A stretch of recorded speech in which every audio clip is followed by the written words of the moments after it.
वशात सत्व सिद्धि है। और इसके बाद है सिद्धि सिद्धा स्वतंत्र भावा। ये दो सूत्र हैं, ये लगभग एक से हैं। और तीसरा सूत्र भी इसी तरह से है, यथा तत्र तथा अन्यत्र। ये तीन सूत्र 12वां, 13वां और 14वां, ये तीन सूत्र एक तरह के हैं। अब इनको आप चाहें तो एक साथ पढ़ सकते हैं और चाहे तो अलग अलग, जैसी इच्छा हो। सरल है, सरल हैं, लेकिन फिर भी है तो सूत्र और शिव के। अब ये है, ये कहता है कि बुद्धि को तेरा पेना तो करना पड़ेगा।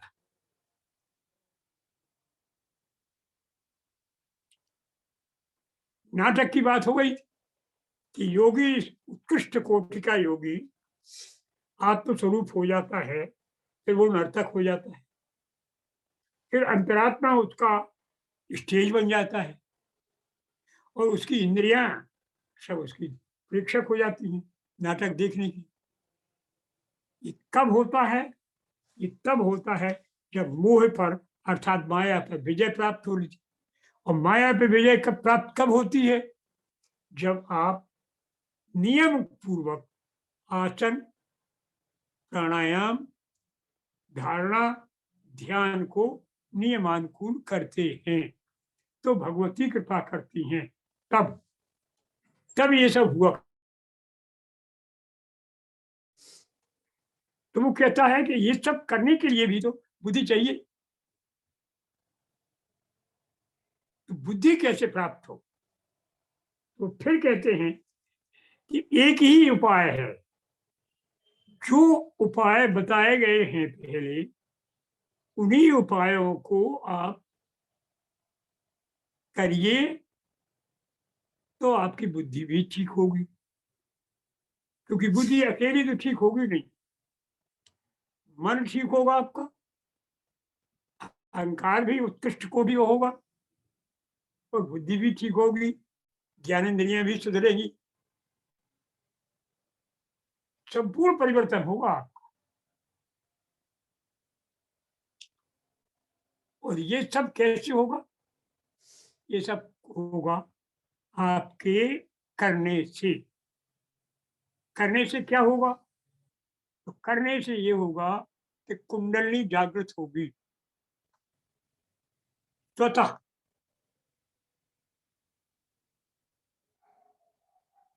कुंडली कोई जागृत करे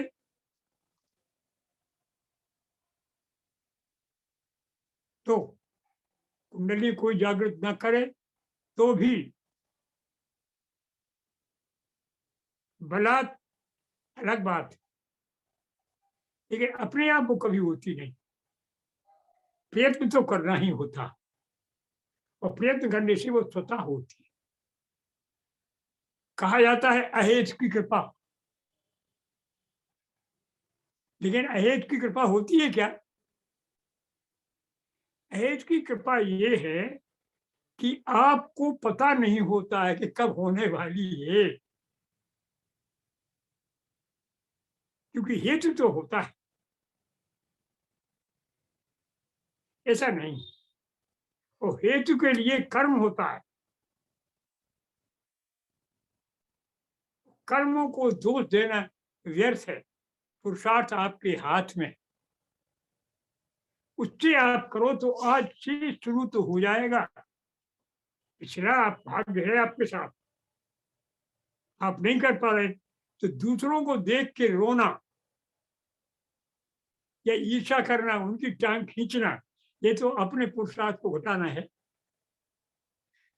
अपने कर्म को खराब करके और अपने कर्म को भविष्य के लिए आप पुरुषार्थ भी अपना खराब कर रहे हैं। अरे आपका जो है जहां हो वहां से आप आगे बढ़ो। ये कर्म आप दाएं हाथ से करो, बाएं हाथ से आपको फल मिलेगा, लेकिन तत्काल कभी नहीं मिलता।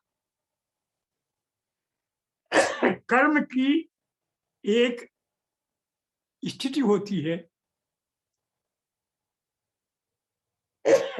कर्म जब पूर्ण हो जाता है तो अपने आप स्वतः फल देता है। पूर्ण कब होता है?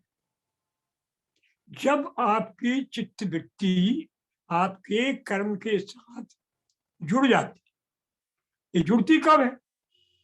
जब करते करते अभ्यास आपकी चित्तवृत्ति का स्वभाव हो जाता है कि वो जुड़ने लगती है।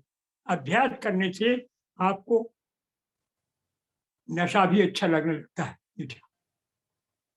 ये अभ्यास होता है।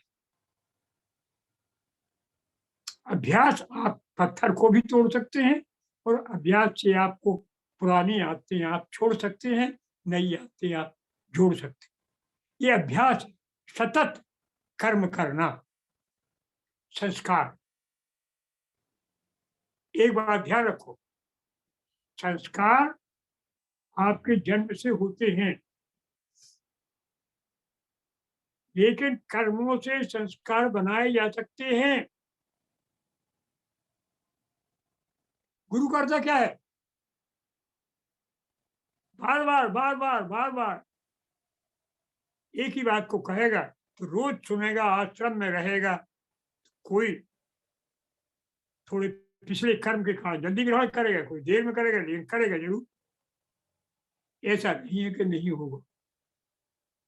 तो इसलिए धीवशात सत्व सिद्धि कहा है। अब देखिए आप, क्या है कि आप तर्क करिए बार बार बैठ के। अब करना पड़ेगा आपको। बुद्धि कैसे तेज होगी? आप कुछ समय दीजिए, थोड़ा सा, चाहे अत्यंत अल्प समय हो, लेकिन आप चित्त केंद्रित करें। अब आप कहें आलस में लगे रहे, कभी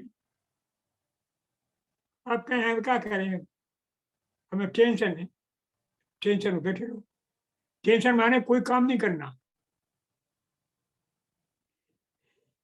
एक काम आपके प्रतिकूल हो गया तो उसके कारण आपको बहुत देर तक रुके हुए हैं, आप शून्य हो गए।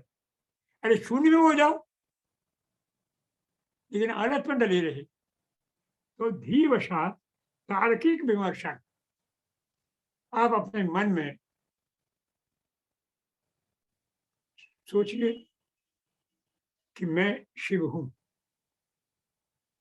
जो शिव हो जाता है वो नहीं कहता कभी शिव हम। ये नाटक है, हम बार बार कहते हैं आपसे कि भजन करते इसमें खुश रहो। ये क्या है? फिर नहीं कहेंगे जब तो भाई आदत बन जाए, फिर तुम खुद बन जाओ, मुस्कुराने की आदत हो जाएगी। पहले कोशिश करनी पड़ेगी। तो ऐसे बार बार बैठो, थोड़ी देर, और विचार करो कि हम शिव हैं। तो फिर शिव के विषय में चर्चा होगी कि शिव क्या है। शिव में 5 शक्तियां हैं, हम में शक्तियां हैं। और फिर विचार करो, ये 5 शक्तियां थोड़ी थोड़ी हम में हैं, थोड़ी थोड़ी उस शिव में अपार। हमें क्यों कम है? हम भी तो शिव हैं। शक्तियां शुरू हो जाएंगी, खुलना शुरू हो जाए। अरे थोड़ा खड़ेगा बहुत कम हो जाएगा। अगर थोड़ा ही विकास हो गया तो बहुत हो गया। थोड़ी कर्म की शक्ति, थोड़ी थोड़ी ही, अगर आप समझिए कि उस अनंत का 1/8 कितना होता होगा। फट जाएगी सर, सामान्य व्यक्ति का दिमाग ही फट जाएगा। इतना हो जाएगा, वो उतने में उछलने लगोगे। तो ये चिंतन से हो जाएगा। ये आशा है, ये छोटे से छोटे को आशा है। यही करना है कि धीवशात, इससे आपकी धारणा शक्ति बढ़ जाए। बस। तो धारणा शक्ति बढ़ी, क्या हुआ? आप स्पंद कारिका में पढ़ आए थे कि आपको केवल देखना भर है, स्पंद शक्ति तो है ही, पानी तो बरस रहा है, आंखें खोलना है, बार बार खोलो, नहीं दिखाई देगा, ध्यान करो, थोड़ा सा धुंधला दिखाई देगा, और ध्यान करो, साफ हो जाएगा। अब इसमें थोड़ा टाइम तो लगेगा। तो जब बुद्धि ऐसी हो जाती है तो क्या होता है कि वो स्फुरता, कौन सी स्फुरता, जिसको आपने कहा था स्पंद शक्ति, वो स्पंद शक्ति आपके हस्तामलक हो जाए। यही प्रबुद्ध योगी है, सुप्रबुद्ध योगी। आप सुप्रबुद्ध योगी कल्पना में हो जाए कम से कम। तो सुप्रबुद्ध योगी को जो स्फुरता स्पष्ट हो जाती है, फिर आपकी बुद्धि कैसी हो जाएगी, दिशा। अभी क्या है आपकी बुद्धि? आपकी बुद्धि है मन के अधीन,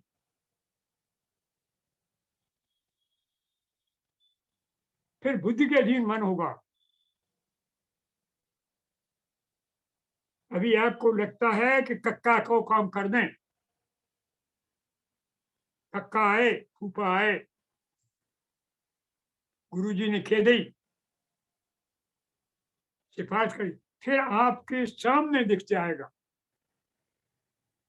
कि बुद्धि कहेगी क्या है ये काम, कहां से सोच रहे हैं ये करना क्या है, कर्तव्य है क्या, कर्तव्य है। यह दिशा, दिशा माने चट्टान जैसी बुद्धि आपकी, जो आपके मन के ऊपर अधिकार कर ले, ऐसी बुद्धि, ऐसी धी हो जाए, धी, धी आपकी बुद्धि कैसी हो जाएगी, दिशा, याद रख लीजिए, दिशा आपकी बुद्धि पिलपिली नहीं होगी, फिर भावुक नहीं होगी। फिर अगर आप देखेंगे कि कौन मरा कौन जिया, कृतकर्म कैसे थे, गया मर गया तो क्या हो गया,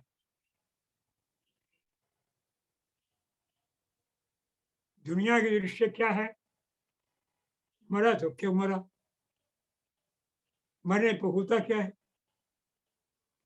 तो मरना जो सबसे बड़ा डर है, वो केवल भावुकता के कारण होता है।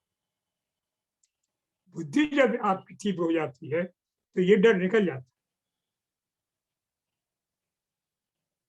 फिर मरना हो या न मरना हो, न मरने की कोई तमन्ना और न जीने की कोई भोग ललक, लेकिन जो जीना है उसको पूरा जीना, प्रकाश युक्त होकर जीना। तो ऐसी बुद्धि होती है धिषणा। ये बातें समझने की हैं। शिवराज ने कहा है धिषणा बुद्धि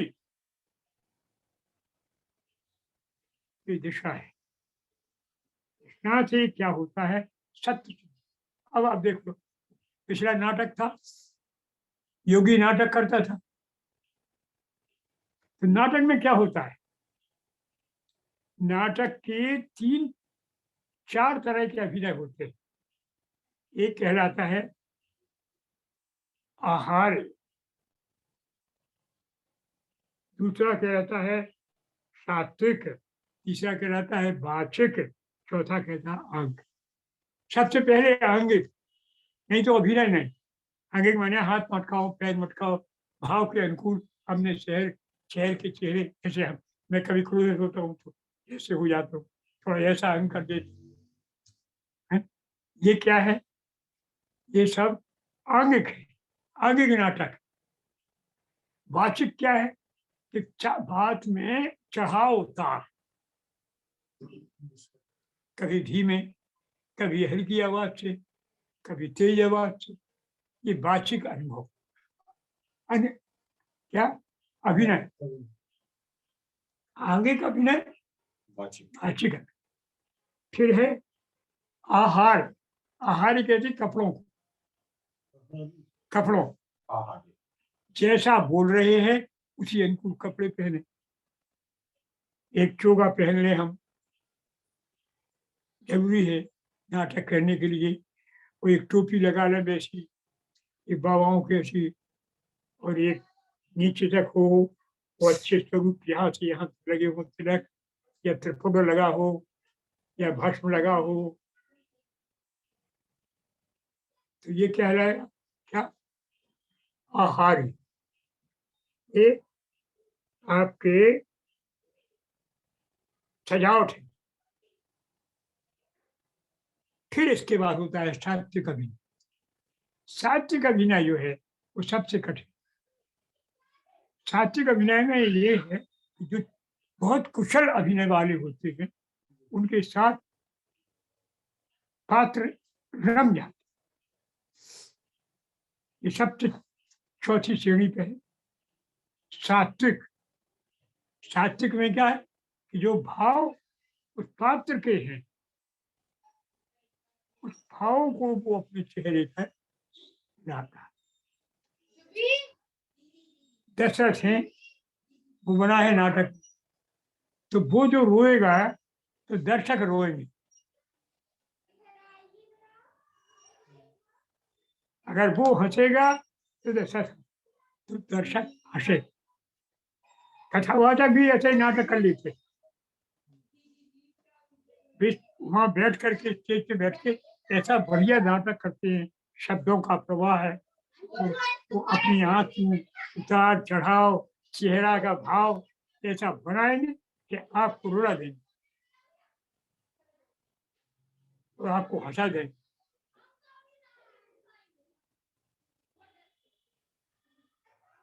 ये कहलाता है आहार। ये आहार है वो कैसे होता है, बुद्धि से, वो इन्वॉल्व नहीं होता, तो ये होगा सात्विक। सत्य ये नाटक करना। तो जब बुद्धि होगी तो आप अपने जो भीतर के भाव हैं जिनको आप व्यक्त करना चाहते हैं उनको अभिनय द्वारा व्यक्त कर लेंगे। तो श्रेष्ठ अभिनय करने की बात हो रही थी वहां। तो तार्किक विमर्शन में तो इस प्रकार से तो ये कौशल से होती है। तो नाटक करना है अगर आपको, तो वो कह रहा है कि योगी को नाटक भी करना पड़ता है, तो बुद्धि को होना चाहिए, तब वो सब काम लोगों को दिखा सके, प्रभावित कर सके, उनको सचपथ पर ला सके। कि उसको ज्ञान है, अब वो ज्ञान को संप्रेषण कैसे करे। कुछ लोग तो होते हैं ज्ञान नहीं होता संप्रेषण कर देते। वो कुछ लोग ज्ञान होता है और संप्रेषण नहीं कर पाते। तो पहला भ्रम है और दूसरा बेईमानी है, दोनों बराबर है। वो नहीं कर पा रहा अपने व्यक्ति, तो अयोग्यता है, बेईमानी कर रहा है।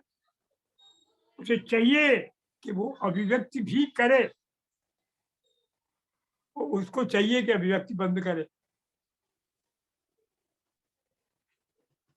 दोनों दोषी हैं। तो ये सूत्र यही कहता है।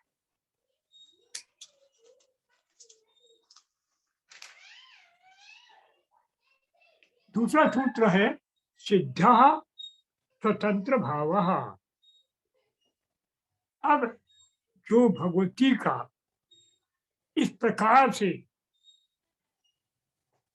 भगवती अर्थात शिव, शिव अर्थात भगवती शक्ति, क्योंकि बिना शक्ति के शिव को प्राप्त नहीं किया जा सकता।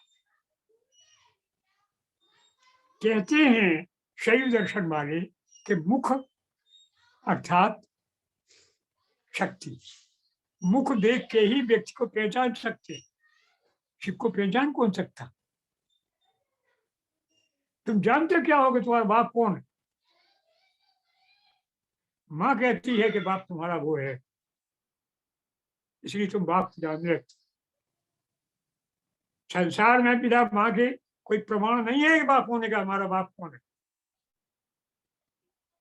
माँ बताती है कि पिताजी हैं, तो आप स्वीकार करते हैं। इसलिए पहले शक्ति से पहचान कर लो और वो पहचान कराए। तो योगी की शक्ति से पहचान हो जाती है। सिद्धा, सिद्धा माने संपन्न, स्वतंत्र भाव, स्वतंत्र भाव यानी स्वतंत्र शक्ति से जब संबंध हो जाता है। स्वतंत्र शक्ति कौन है? स्पंद शक्ति, पराशक्ति, चित शक्ति, स्फुरता है, वही है।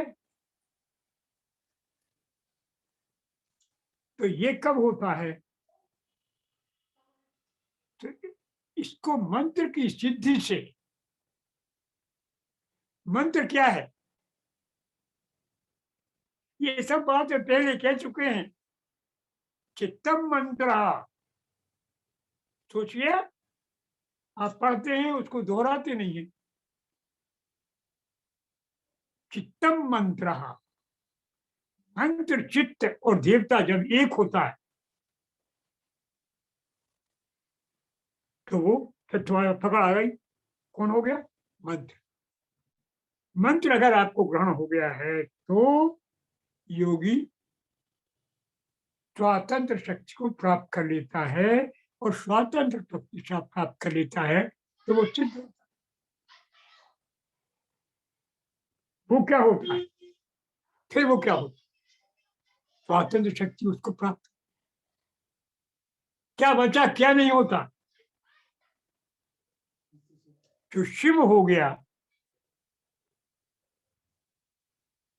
वो, उसके बस में पूरा विश्व रहता है, एक आदमी, सारा संसार। क्या ऐसा देखा क्यों योग? हम तो नहीं देखा। कितनी बड़ी भूमिका है।